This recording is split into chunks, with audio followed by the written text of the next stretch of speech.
Shalom from Jerusalem. Tonight begins the month of Cheshvan. Last week, the Torah scroll was rolled back to Genesis, Bereshit.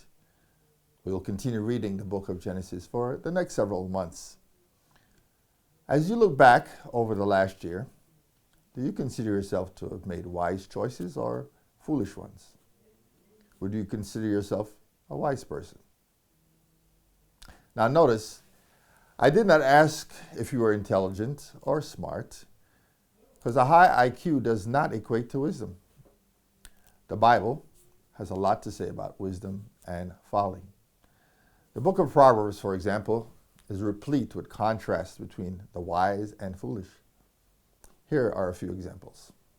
Proverbs 3, verse 35 declares, "The wise inherit honor, but fools get only shame." Proverbs 12:15 states, "The way of fools seems right to them, but the wise listen to advice." And Proverbs 14, verse 16 says, "The wise fear the Lord and shun evil, but a fool is hot-headed and yet feels secure."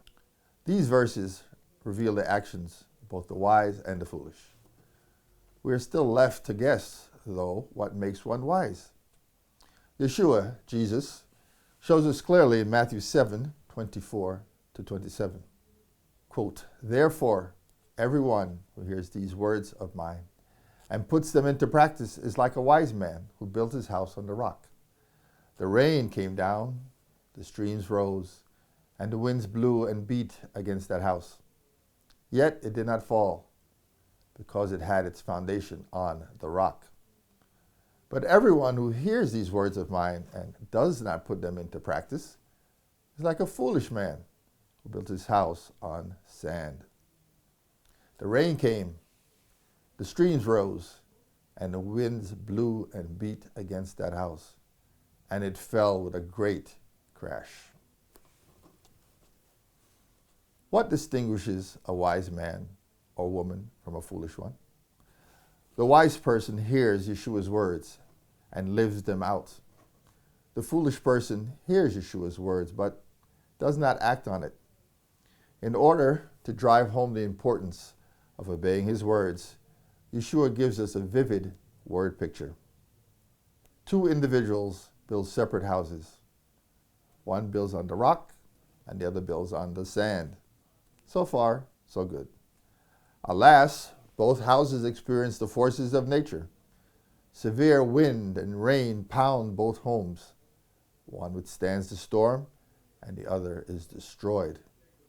The one who built on the rock comes through unscathed. That would be the wise man or wise woman. The one who built on the sand is wiped out, the foolish man.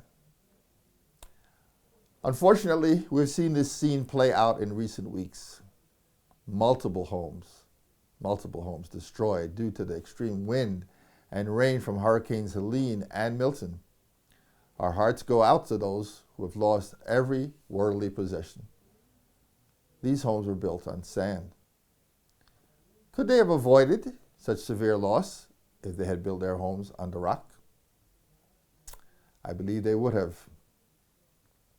The wise man or woman is not immune to the storms of life, whether they be literal storms or figurative.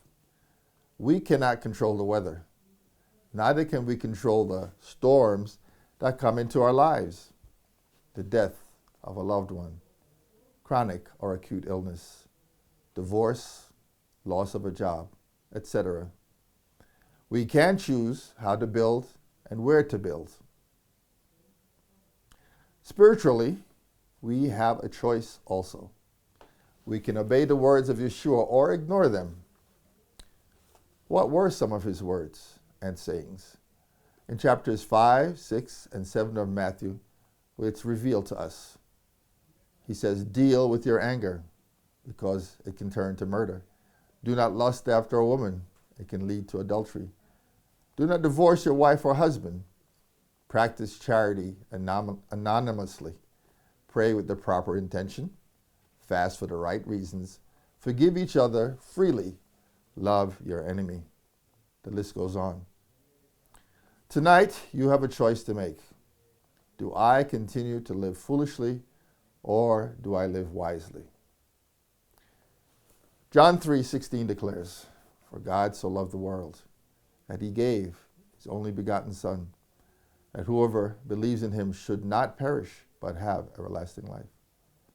For God did not send his Son into the world to condemn the world, but that the world through him might be saved. Yeshua is God's only begotten Son. Believe in him, obey him, leave folly behind, and embrace wisdom. Rosh Chodesh Sameach.